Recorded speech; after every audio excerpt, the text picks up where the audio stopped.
these lights, these plants, this whole operation is torn down, packed up, hauled off. This is Caprock Family Farms in Lubbock, Texas. And at one point, they were one of the largest indoor hemp grows in the entire state. And by the time you're watching this, it's all already gone. Not because they broke a law, not because anyone got hurt, but because of political pressure from the same state these farmers have fed for generations. This is the last footage of this place still standing.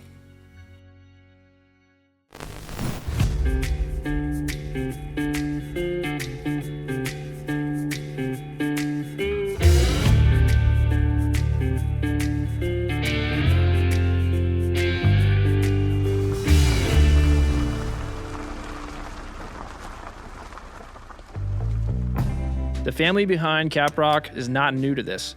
The Goggers have worked the Texas Panhandle for more than 30 years. Cotton, peanuts, the crops that kept this country running. And when Texas opened the door to hemp in 2019, they took the chance. Kyle and Anne Gogger and their sons, Brett and Zach, learned a brand new plant from the ground up. And they built one of the most respected hemp operations in the entire country. The way they put it is simple. For generations, this family has helped feed, clothe, and medicate America. Welcome to the empty mother room. Dude, I'm telling you, this place was like nuts. It was That's insane. crazy, bro. We took the hosing from the pivots and dude, you had to like bend them. They're like metal. Yeah, they have copper on the inside and we were like. This room used to be full. Now it's just walls and wires. Because the law changed underneath the people doing everything exactly right. We're switching genetics, and so we're taking this time to do a deep clean. We got a zero-tol spray, disinfect, things like that. I think it's cool that you guys took this hot rod shop and you took a paint booth, sealed it off, made it a nursery, made it your mother room. You're running genetics out of here. It's kind of like just a patch-up job. I mean, you got the vents covered up with the boards, you know, there's still fluorescent lights we painted over. Just use what we can, man. We just bootstrapped it. That's the name of the game. Brett Gogger is the younger brother and the lead grower. He is young, hungry, and eager to learn from the experts. Well, this actually is interesting that it's empty because it kind of speaks to the state of things right now. You know, you guys are going through this genetic change, compliance changes.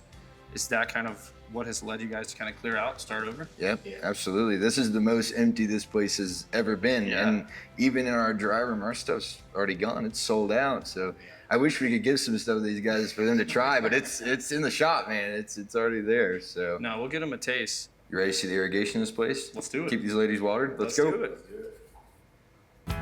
Brett is linking up with Kale Winters from Rhythm, who's on set here with us today in this facility to learn exactly what Caprock Family Farms needs for expansion. So yeah, I mean, what are some of the lessons that you've learned here? Some of the challenges that you might have experienced as you've kind of built this system out? Well, we did do a dosatron system. We did a pump system, right? And we kind of ran into some problems. I had the 10-gallon pumps.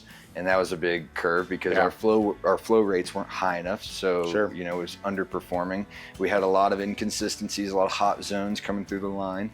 And I guess that's where you come in. I mean, professionals like yourself. Yeah, make sure that you size the system appropriately. You have to understand all the variables and all of the specifics to the room, the flow rates and all of that to effectively deploy an irrigation strategy. So you learned a little bit of that with the dosatron systems, aborted that, and came into a more manual setup. Something more simple that I could understand. What's the next step to working from a small micro setup like this to something massive, you know? So yeah, so you're hand mixing these resins every single day. You're coming in and hand mixing those. So it's a lot of your time that goes into that. And so putting your time to oversight of harvest and less into doing the day-to-day manual tasks, that's a lot of what we're gonna wanna look at doing. When you get to scale, obviously we're gonna wanna move to a centralized fertigation system. The smaller the staff, the better, right? The goal would be to grow as much as possible without having to bring on a whole bunch of new hands to support that growth. Come on in, man. Thanks, sir. Well, all right. Room is obviously empty. We're about to prep for the next run. Yeah, this is pretty much it. We use a Netafim. 0.3 emitters, 2 per plant. GPH. Quick fill bags. Yep. Very cool. Any challenges you've had with the drip system or been pretty reliable for you? Just the one that we had talked about over at the pump. We ran our pressures a little too high, and if you run them too high, that valve just closes completely. Yeah. And with like the pressure gauges at the end, sometimes depending on the nutrient, right, it will kind of become more thick. The water will become thicker, and so we do get hot spots here and there. You know, everything's we've changed. It really doesn't happen as much anymore, but I know that hot spots do happen. Sure, yeah. I mean, that's the learning things over time. You know, starting at one room or one table, you know, and working your way up. You know, you run into all these challenges. I tell people all the time, if they get in the game, I'm like, dude, you need to talk to somebody who knows what they're doing. Hire professionals, because I wish that I did. We wasted a lot of time figuring it out. That needs to go over on that side of the room. Yeah. That's all I know. It was like, because the dehues and the split units, they don't jive together. You know, that throws off hot heat and all this stuff. And we wasted a lot of time, and we lost a lot of quality because we didn't hire guys like you to help us out. Yeah, it's surrounding yourself with the right resources is a big part of that learning process. Again, as you grow, I'm happy to be a resource for you guys and just excited to be a part of what you guys got going on. Absolutely. Thank you for coming back home, I guess. Yeah, it's been great to be back in Lubbock, Texas.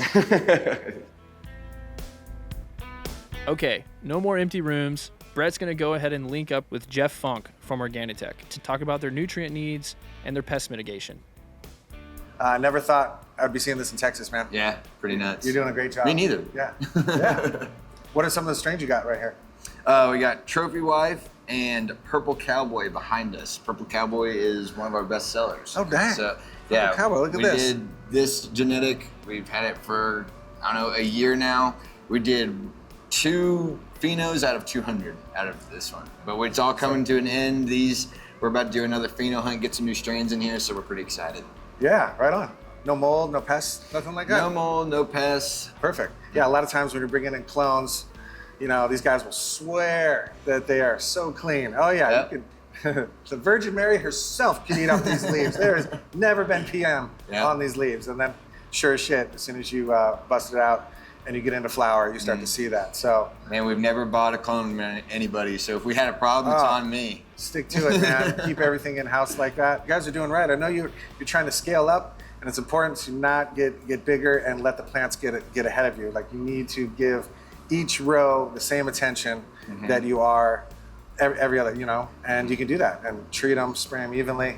And that's it. So how does it work with defeating the bug's resistancy to this? Because I've worked with a lot of pest management brands to where they build so much resistancy so fast that it's then why am I even paying for this? Yeah. So how does the schedule work defeating these things, you know, if you ever have a problem? You know what? I mean, change is key. Keep them in rotation. Yep. And you can do that. We're getting super bugs more and more every day. You're reading about this and that resistance. So that's the whole IPM really good regime, is to keep those in rotation and to kind of rotate one the other. But if you are just starting out and you do have a huge infestation, like, go with one thing and hammer it hard. And that's what Yeti Control will really do on that, is you can eliminate it with that. And then maybe the next round, when you do get rid of that emergency problem right away, and then kind of rotate another one and keep that in there. And that's the key about anything, is keeping them from building that resistance. It does that. It gets Absolutely. that. These plants are looking great. Yeah, thank you. Congratulations on what you're doing and scaling up.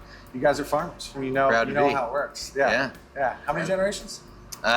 Dude, I'm number 2. Yeah, number 2. That's it. Amazing. Amazing. Yeah, but very cool. Keeping it going. You guys are pivoted, right? Yeah, absolutely. We did cotton, peanuts, and now Texas hemp. We're doing hemp, man. Can't wait to see the progress and try some of this Purple Cowboy in the future. Yeah, absolutely. Good job. I'll send you some. Thanks. Zach Gogger has a knack for sales and customer relationships. He's responsible for clients and accounts all over the United States and keeping the lights on here inside the grow. So this is our cure and dry room. So we kind of use it for 2 different things. Basic 60% humidity, 60 degrees, dried out slowly, because in Texas we can dry it in 2 days actually, if we just leave it outside. So we have to control the environment in here and slowly dry it, or they get brittle, as everybody knows. But in here, it takes 2 weeks for us to dry. Then we switch it to cure. So we at least do 15 days every time, but we love to do 30 days. We usually get 30 to 40 pounds of usable bud and 60 to 75 of all material all together. So that's trim, shake, anything else that we can use. Well, it's as easy as this, basically. Yeah, we just hang them up like that. Just like that. Yeah. I just took a load off for him right there. So- Man, but let's talk numbers, though, because with stuff this quality coming out of Texas, where does it go? 66% of our sales are in Texas, and then 33% and one guy in Kansas City, and he distributes all throughout Missouri. We get around $1,400 a pound, and that's bulk, and then if we package it, it can go up to 18, 2,000 a pound. It's weird times right now, but where do you think all this is going to go, man? I always have faith. We've been through way worse battles than this, and the good will always prevail. So Yeah, I think so. we're fighting the bad. I'll tell you that. Hey, but we want more generational farming families to get involved in this, save their legacy, make some money. Well, how many farmers in this area went bankrupt this year and called it quits? Probably around 40 families, I would say. So we'll see what happens, but this is my brother and I's legacy. Every time they come after us, we get richer. Yeah, the publicity is fantastic. I'll tell you that. So And it's free. yeah, but orders haven't slowed down since all this stuff came out, all the DSHS rules. So And it won't. it won't. No.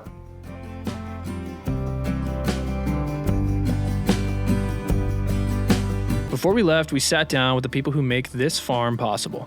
The family behind Caprock Family Farms and the partners standing here supporting them. Here is what they had to say. It's a weird time, There's always struggles at the beginning. There's always people working against you. And I think we have this mentality of it's everybody versus us. Yeah. So let's fortify here before the big guys come and try to push us out. Yeah, but that's the Texas way. Is come and take it. Come and take it. Yeah, don't mess with Texas. Remember the Alamo? Yeah, exactly. But the coalescing of all of us is kind of trial by fire. Yeah, these guys killed their first crop in 13 days. Yeah, we did.